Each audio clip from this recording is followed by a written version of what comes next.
queremos marchar na direção de uma economia verde, seja lá o que verde significa, nós todos sabemos o que quer dizer, né? Mas não precisamos ficar em discussões semânticas se ela é verde ou se é azul, né?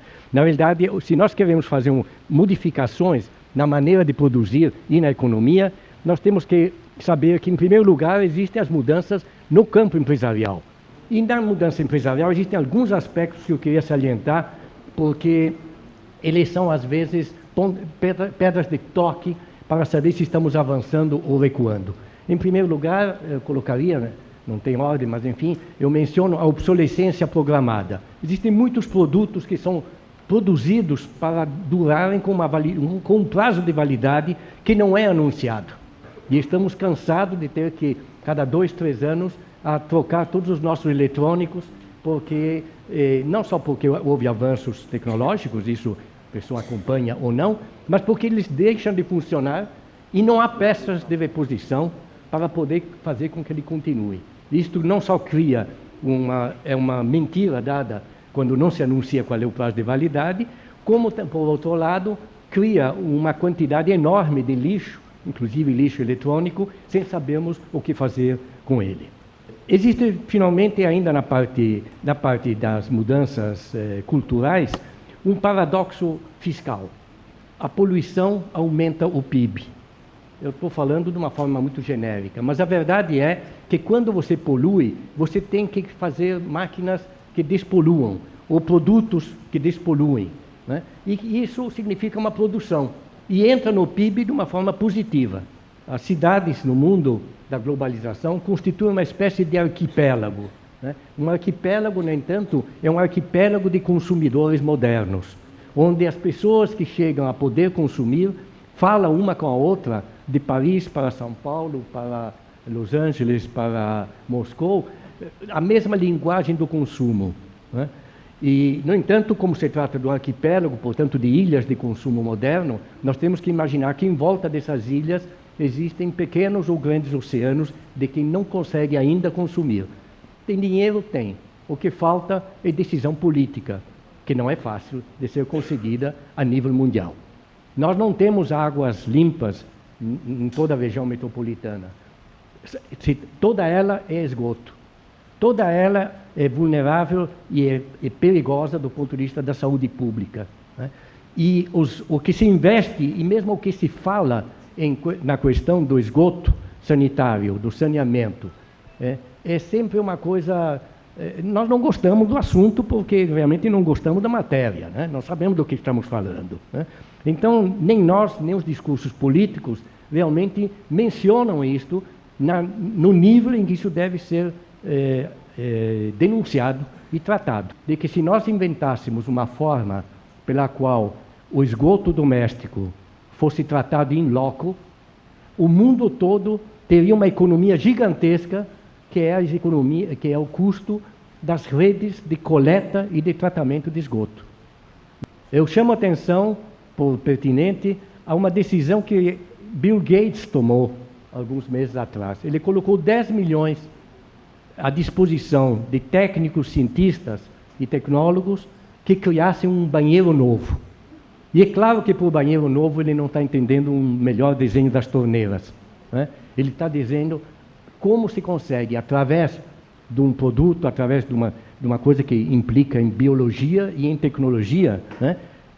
Tratar o esgoto a fim de eliminar a necessidade das redes, que significa um grande custo das infraestruturas urbanas.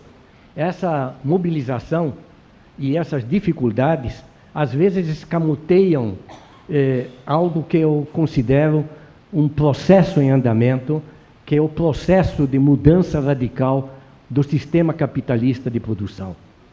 E a outra mudança igualmente radical é a constituição de um novo contrato social, como foi o contrato social depois da Revolução Francesa, um novo contrato social em que o Estado, o mercado, os produtores e a sociedade firmam, mesmo que seja simbolicamente, firmam um acordo sobre quem faz o quê.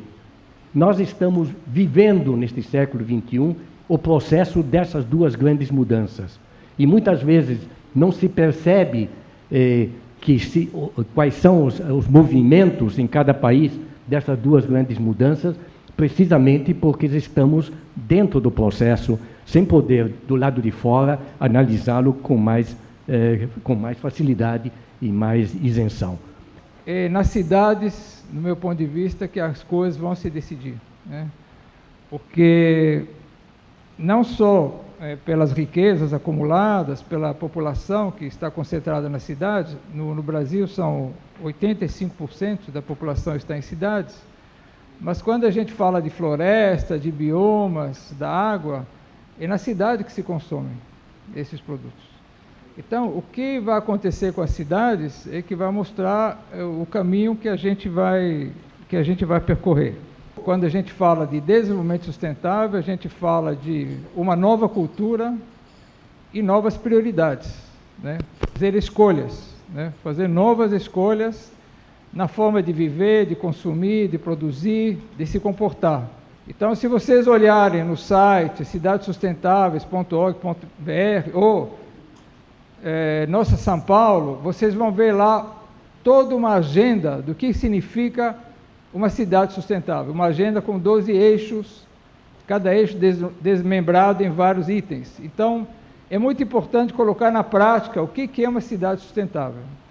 E cada um dos itens lá é associado a um indicador, e nesse primeiro momento, a ideia é que os candidatos, partidos políticos, adotem essa agenda e se comprometam, caso eleitos, fazer um diagnóstico da cidade baseada no mínimo de 100 indicadores básicos e estabelecimento de metas a serem cumpridas até o final da gestão, né? O processo é sempre importante.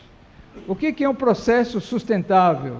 O processo sustentável é um processo que conta com a participação da sociedade, quando as decisões e os rumos sejam compartilhados com a sociedade, com aqueles que são impactados pelas políticas públicas. Então, a participação, né, da sociedade é fundamental.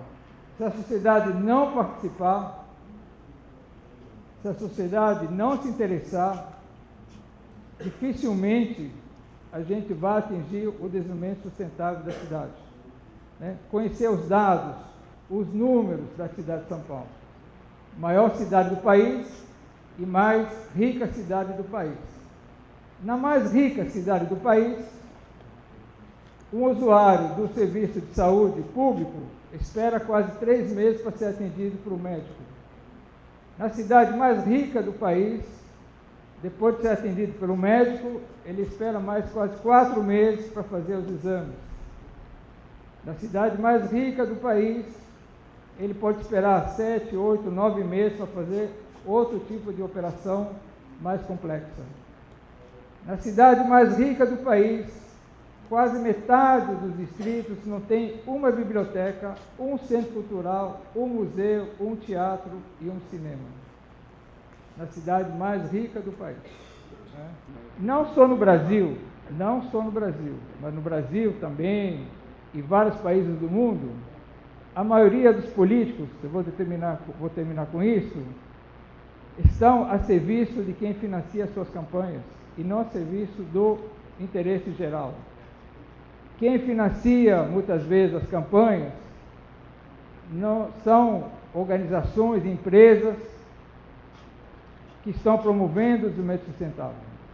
Isso explica por que várias medidas são tomadas exatamente no sentido contrário do desenvolvimento sustentável.